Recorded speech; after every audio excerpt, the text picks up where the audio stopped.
Good afternoon, everybody. It is the 8th of October, 8th day of the government shutdown. And today we're going to talk briefly for something about those people that I know that suffer from OCD and are probably freaking out about the government shutdown. First of all, I got my hair done today, which is nice because now my hair is clean, it's new, it's done, it's looks good. It's not great, but it certainly is. It's pretty, which definitely is much better though that the roots have been retouched. I talked to Mother Osna about this on the 1st, and she keeps reaffirming this to me.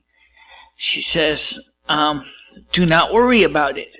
It's all those people on entitlement programs will be provided for." And I said, so that means that there's not going to be no default. And she says, I never said there would be no default. I just said that everybody will be provided for. So, let's talk about that. How that affects a lot of people with who have a hard time with disability. For someone who's cute. There you go. First of all, I want to understand one thing, that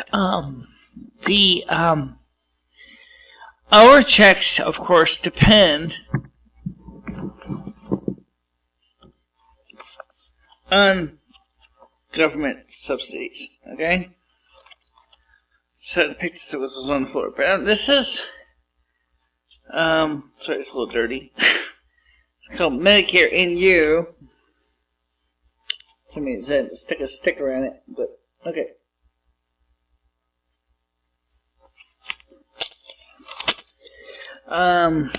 And for those of us on disability, this is pretty much our lives. This is how we pay for medications and things like that.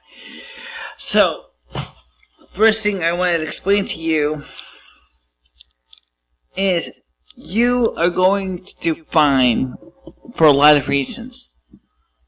Okay? If you're already in programs, the government is obligated to pay you those benefits, which means the government, even if they were to do freezes on payments, would still be obligated to make sure that you're paid some way or another, either by providing you with alternative services such as housing, food, shelter, clothing, whatever. Okay? Because it's not your fault that you are having hardships. Okay? It's not that you were the lazy bum that didn't want to work. You're the individual that, because of medical concerns, maybe age, infirmity, what have you, you're not able to be fully sufficient on your own. However, Social Security Administration has already said that given the fact that all the disability claims that have been processed from dishonest attorneys for people that are not disabled, that those individuals, the CBO says, are pushing the Social Security entitlement program likely to run out of funds in 18 months. Now, I need to make sure we understand one thing here, because this gets confusing, okay? Regular Social Security that your grandparents or your parents have paid into for every year they work, every month they work, it's supposed to be like a savings program. It's designed to take a portion of their paycheck, which is pretty small. It's like 1% or something, like 1 to 4%. I think it's like 5 now, and it's supposed to take that check and put that away for that person's retirement, so that nobody would be, when they retire, will be short cash. The sad reality is that doesn't work their way. Because the average person should also have their own pension plan as well. They should have their own savings, IRAs, whatever. But we're talking about the average person who works, say, at McDonald's or works at Walmart, which doesn't usually think of those things. You are entitled by law to get your money back. That was money you paid into the system. Okay? That is your retirement. That is your money you put away for that day when you turn 65 or whatever retirement age is today. So nobody should tell you, the government should never tell you, you can't have what you paid into the system because it was your money. However, it gets a little complicated with the retirement system. I'm not going to go through all the details. If you want to ask Social Security some more detail, they can give it to you. Basically, whatever you pay into the system. Let's say, for example, you work for, say, I'm talking about maybe a 40-year-old here, and you work since 16, so you have 24 years of work benefits in your name, and you're making, say, working at McDonald's, whatever, and you're making maybe about, below 20,000. Let's just say 20,000. Make it easy, okay? And they say Social Security takes about 5%. So I figure, let's start with this way: 1% of 20,000 is like nothing. It's like $2,000. So 5% will be like 10,000. No wait, that's not right. It's more like 500. Okay. 1%. Now, to multiply it by 5, that's $2,500 a year. Now, $2,500 a year times 20 years is about, if it's 10 years, it would be about 25,000. So 20 years would be about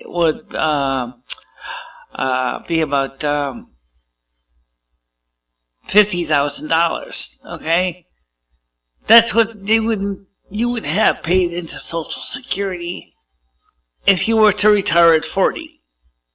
Not that anyone ever does. Usually we retire when we're 65 or something, so we don't think about retiring at 40. But anyway, so the average person says, great, I've worked for a couple of years, so I retired at 65, so that means I'm going to get, what, $2,500 a year? Or $2,500 a month. Well, probably not $2,500 a month because, after all, they have to figure out your lifetime because they realize that now you're not actively working anymore. Okay, so they might figure that the average retirement age is, say about 75. So about 10 years. So that means that, and they need to consider that you're also paying for other people in the program too. So you might come home and save about $1,200 a month. It's complicated. We're talking about the regular retired now. We're not talking about the disabled. The disability is managed by the Social Security system, as is Medicare, but it is a completely separate umbrella. The disability system is a completely different operation. There's government money from the government that is put into this disability trust, and yes, it is a trust, to make sure that you are provided for. So that's when they say you could find your checks cut off. That's very possible with the trust. Because that's not money you paid into the system.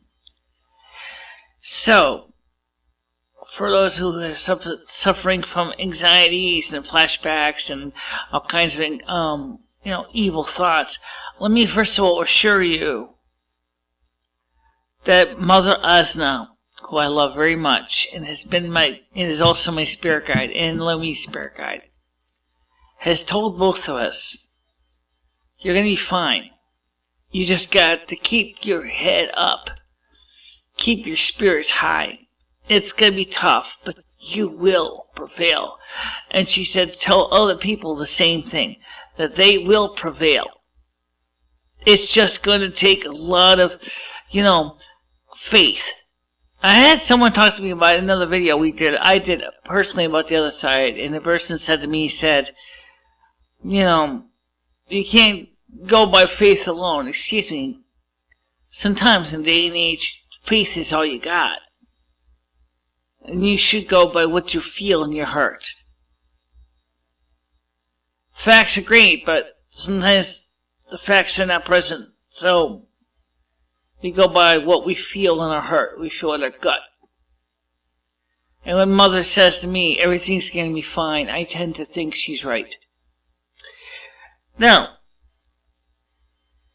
I wanted to show you, I did a video on this a couple of weeks ago. Unfortunately, actually a couple nights ago, but I kind of botched it. So I thought I would try it again. And maybe I can use some of the pieces of the video to explain something. I was watching Chris Perlow in his video on his new glasses.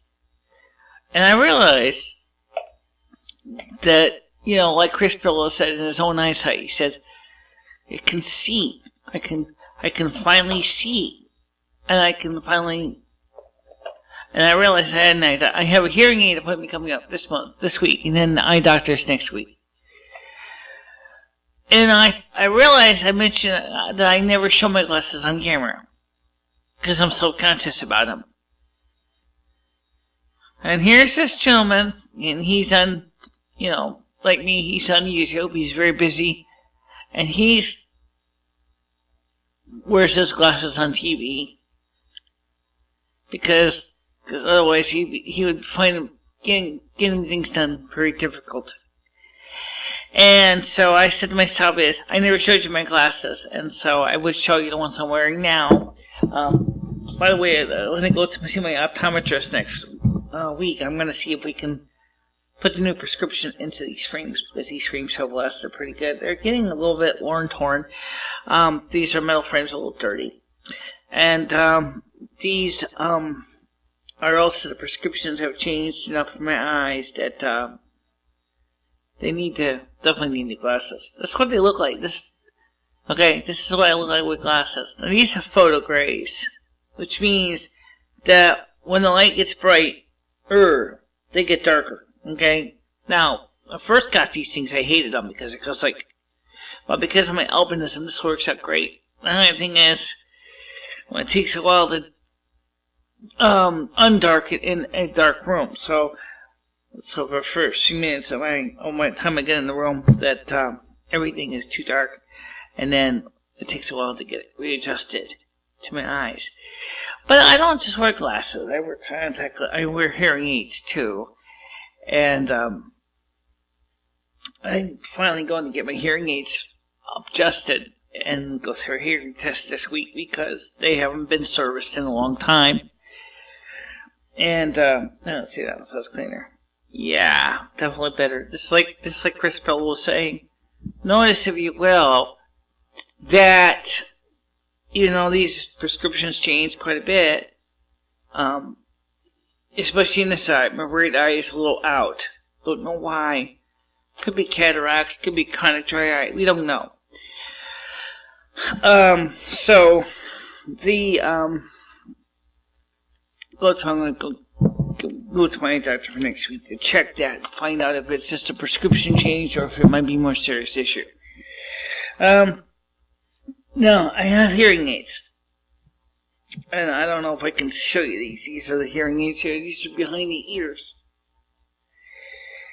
And I tried to show you these one time on the video, and I had a hard time. So I thought I would explain these to you. This is the one for the right ear.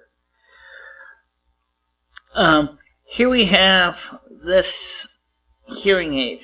Now, for those of you who've never seen a hearing aid close up, for whatever reason, the behind the ear one, which has a hook on it. let me explain this to you. You have, on this one, you have 3 switches.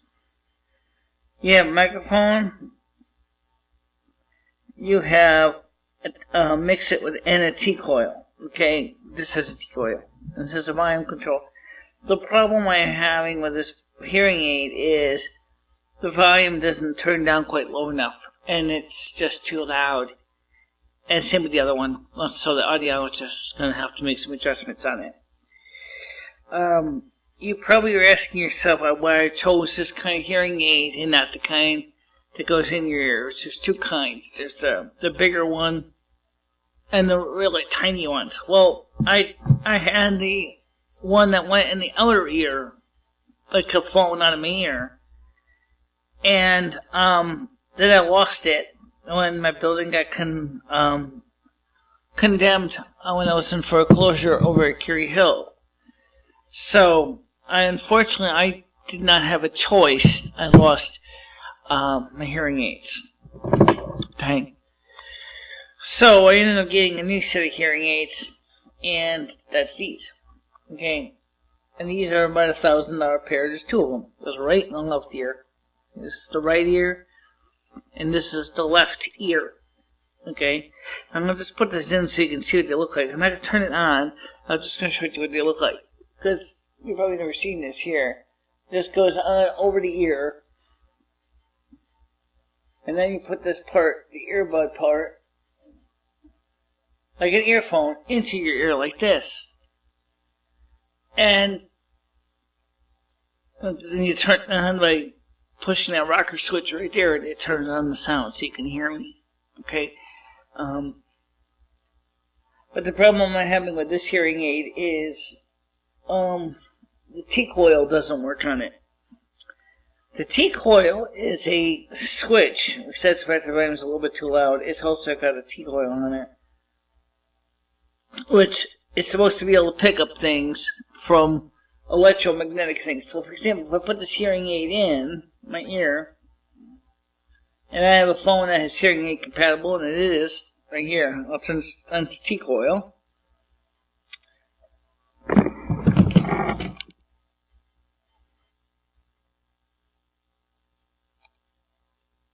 No receive. Okay? No receive at all.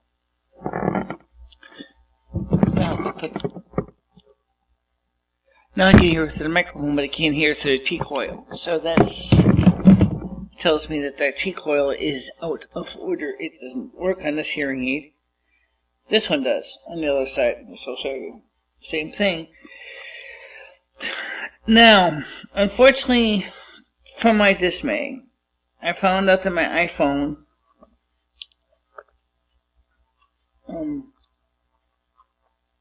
doesn't work well with these hearing aids. Okay. This goes on the same way. Again, it goes in ear. You see this little hook again out here. This goes in like this. Okay. And now I'll turn on the hearing aid. This is the one that's too loud. It needs to be turned down. Now we're going to turn this into a T-coil.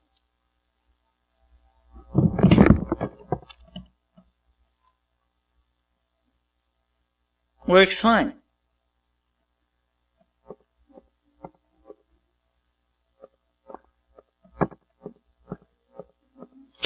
So, that's the T-coil. You can also leave it on in between.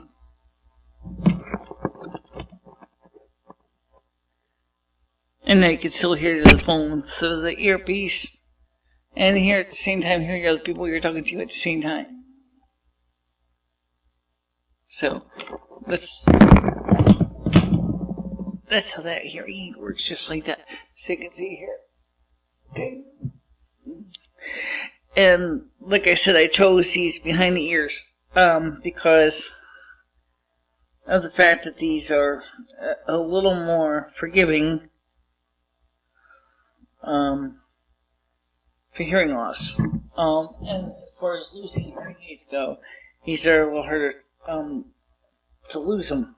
But I'm not saying you can't. You can, but it's not going to likely happen as easily. So that's the hearing aids right there, and they go in a little fitted case. So first thing I want to explain to you, people, if I can, is if you have to wear hearing aids or eyeglasses, maybe you should just get over those phobias. Because you know what it is when we're kids. We're so afraid. We're so self-conscious because the other kids tease us. And then we decide, no, I don't want to look weird. I don't want to look different. I just want to fit in. Well, unfortunately, if you have to wear eyeglasses or you have to wear hearing aids, and you don't wear your eyeglasses and hearing aids, you really don't fit in. Because you're banging the walls, or you can't identify things, and you can't hear people. And so that really makes you feel really, really self-conscious, and you start to withdraw from the group. And given what's going on in the world right now, I think it would be better to continue to be an active participant in the world events, because it could be a matter of life or death. So, I thought I would take the time to show you, like I said, I don't usually use my glasses on camera. And I did a video, like I said, a couple days ago, and the problem was my hair was growing out, which I do hate with a passion when my hair starts showing the roots, and it looks awful and stuff like that. So I kind of said to myself, why don't I wait in this video, because it's lower priority, until my hair is redone, and then I can come back and talk about it. But then, like I said, I also realized that there was a lot of found out from people that there was a lot of concerns of people who have obsessive compulsive disorder or post-traumatic stress disorder, that the situation with the budget is scaring the living old daylights out of people. And I said to myself, well, I was going to combine both, since they're both phobias. Some of them are unjustified, some of them are justified. We don't know what's going to happen with the budget, but Mother God said to me, tell Michelle, she said, let people know that, don't worry, just focus on day by day. I'm not going to let people die. I'm going to do whatever I can to give them the resources they need, but they have the choice if they're going to take it or not, which is true. So if someone offers you something, a job, whatever, take it. Don't be proud and say no thank you, because it might be Mother God offering you opportunity out of a situation. By the way, upcoming in a couple days, we will be having to deal with the actual day of reckoning is around 17th of October. So, which means, for those of us who have watched the budget talks come and go, we have watched, and I have been planning ahead for this for a while now, what kind of personal shutdowns I could do to help save my bacon. And that's another thing we have to make self-sacrifices on. We can't act like everything's going to be okay and go out there and go hog wild and blowing huge wads of money we don't have. We may not even have that pleasure.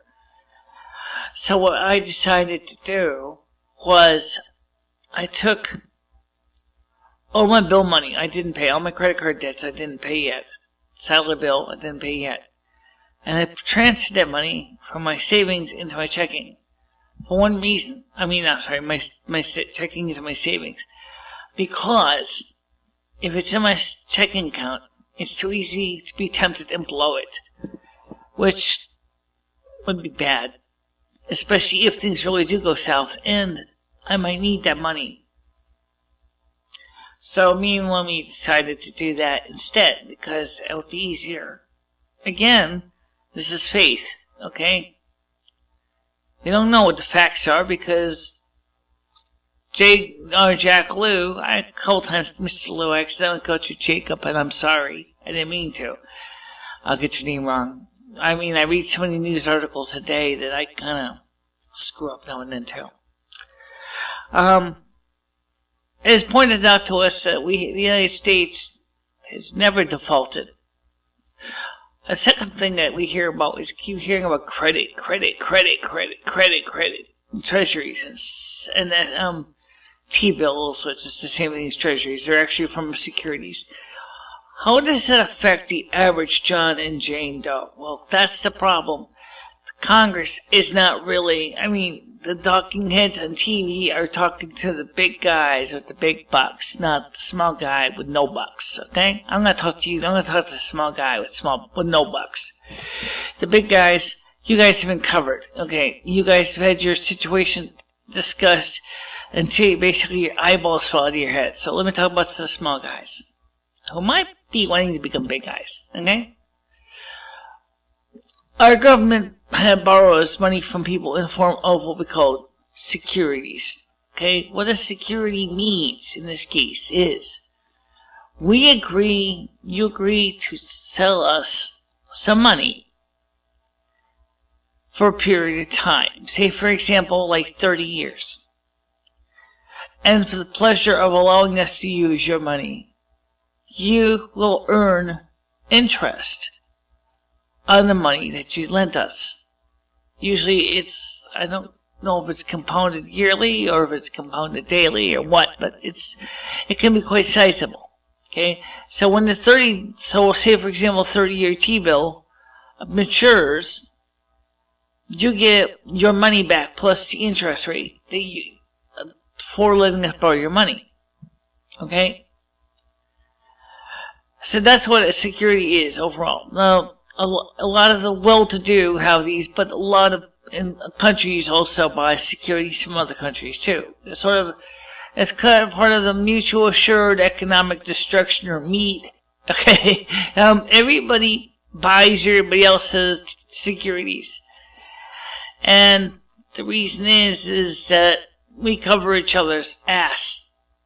The problem is the United States is the biggest country that has been invested into by a lot of little countries. That's what Jack Lew was talking about with the securities issue.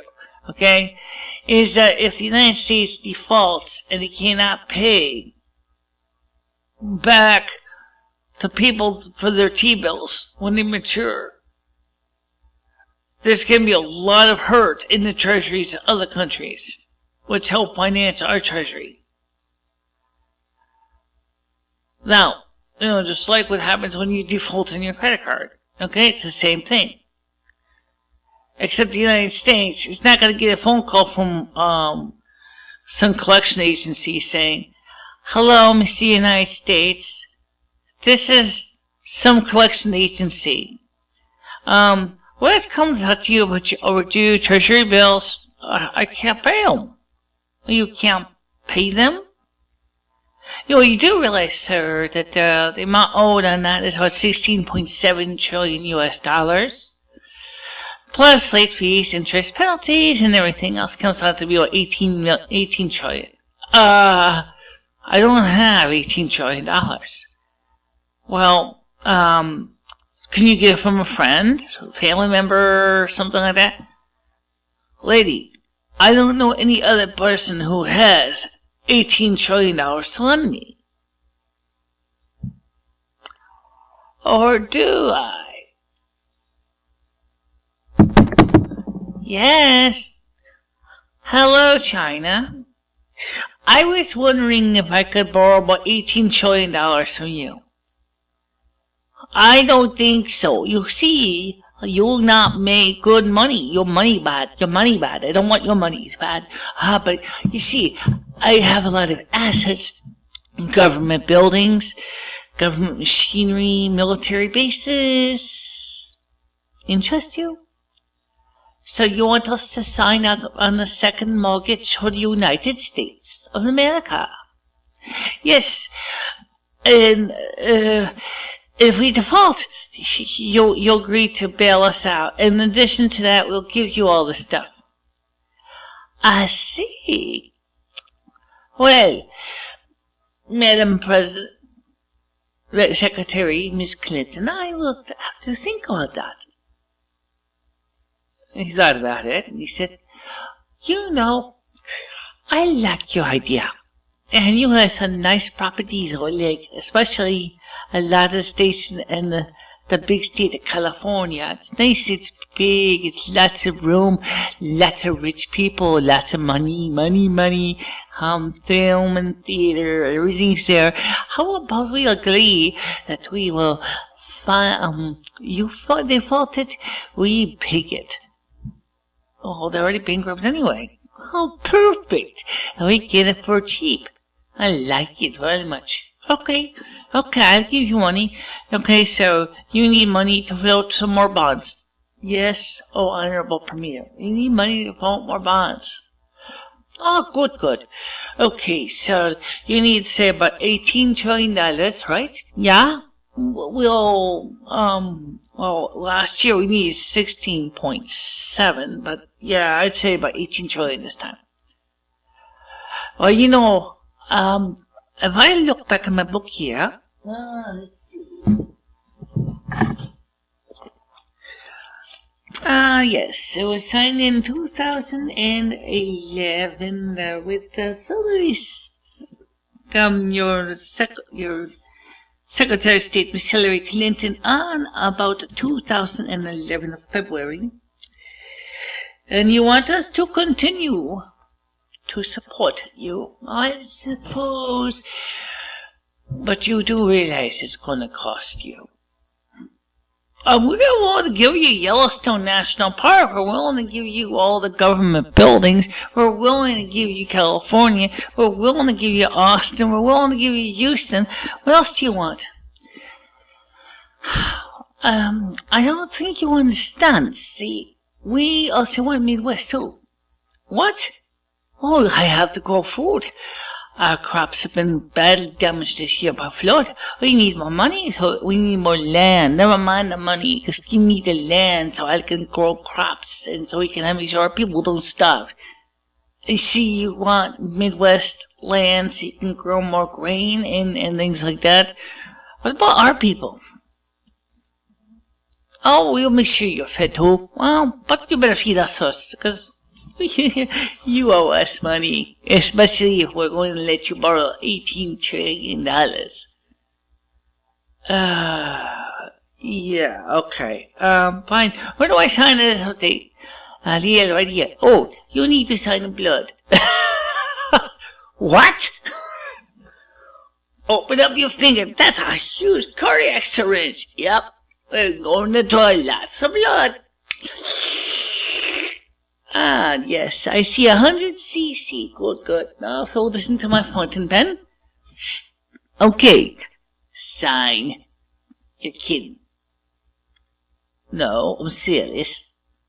Okay, I'm desperate. Okay, fine, you sign. There, I signed. It's good enough? Thank you very much, sucker. Hope to hear from you soon. I will make sure my farmers are ready to come into your country. Because I know you all have this continuing resolution, yes? And if not, you don't come up with a new budget by the end of your continuous resolution, your ass is ours. Don't let the door hit you on the ass on the way out. Have a nice day. Just like that. That's pretty much what's going to happen. In fact, that's pretty much what happened in 2011, too. Secretary of State Hillary Clinton signed that agreement. So now, you're an American, and you're in disability, for example. You are getting a government check for about $700 a month. You got a medical coverage through Medicare, Medicaid. It's partially funded by the state you live in. Your rent subsidy is on Section 8, which is the operates housing urban development through a participating housing authority, PHA. Government goes tits up. What happens to you? Well, if you got a lease already signed, they have to complete your terms of your lease.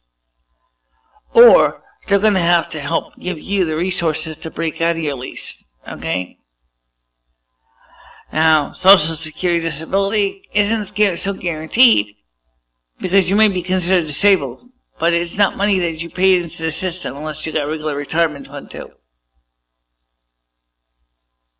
It's pathetic, isn't it? Now, all of this issue, all of this money, and then of course you got your bill collectors hounding you at the door, ringing your doorbell constantly. Hi, I'm First Premier. You owe us about $50 this month. Hi, I'm Amelia America. You owe us $121 this month. I'm Chase Manhattan. You owe me $3,612 and you're 4 months past due. Oh, all of a sudden you're back in the same problem that the federal government was after it went into default. You can't pay your bills. And because you can't pay your bills, those companies are not going to get their money.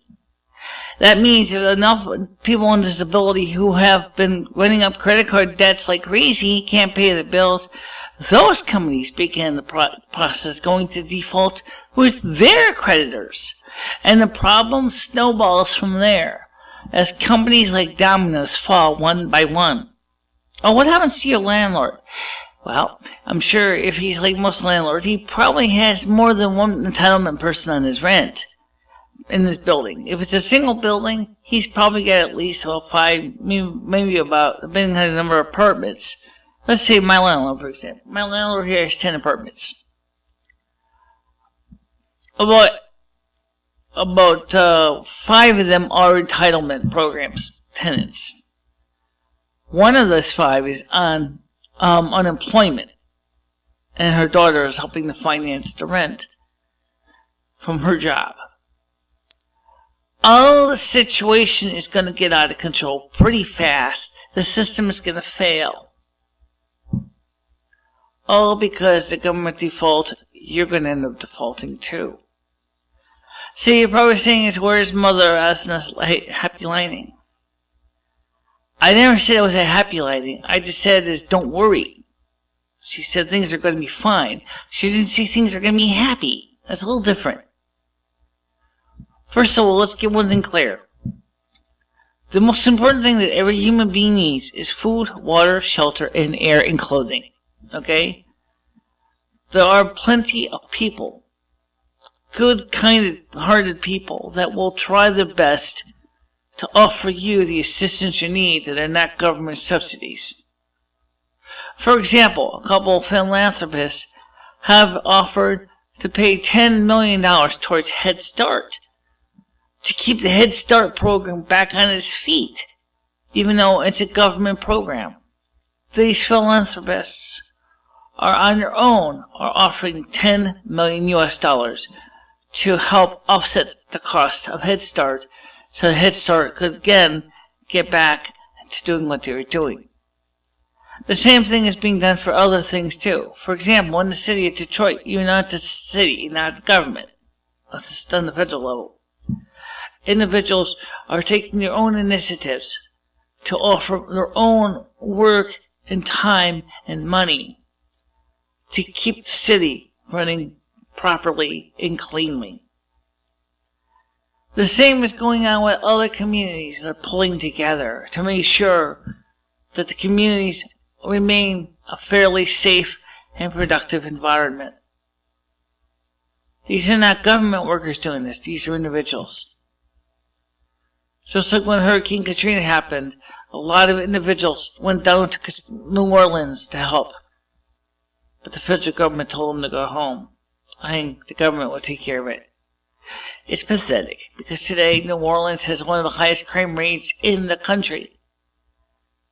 10 times higher than anybody else.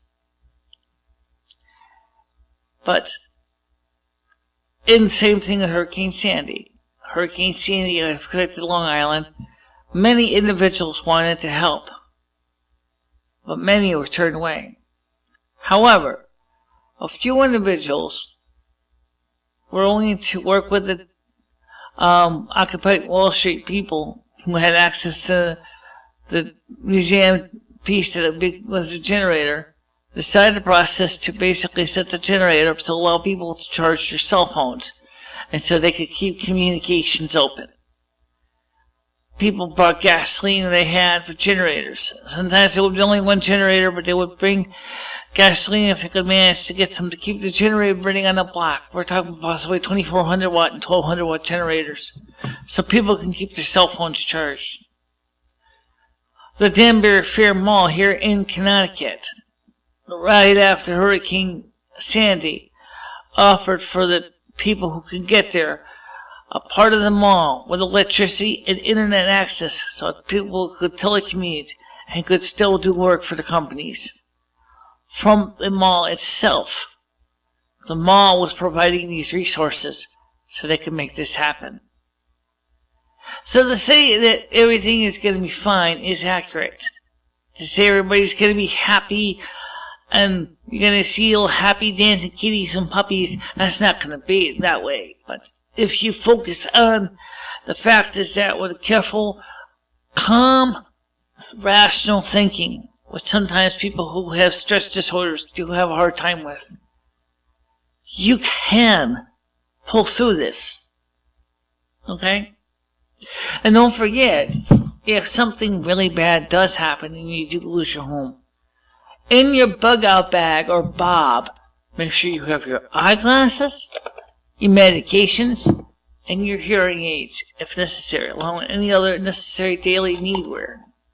You don't want to go out in the world without being able to see and to be able to hear, and without the proper medications that are needed to keep you alive. So, keep your glasses, your hearing aids, your walker, your cane, whatever. In fact, I would recommend, if you can, have 2 pairs of glasses, not just one. Because if these break, you have another pair to go back to. Okay? So, I'm going to let you go. And if you have any comments, concerns, suggestions, complaints, you know where to send them. The comment section's below here.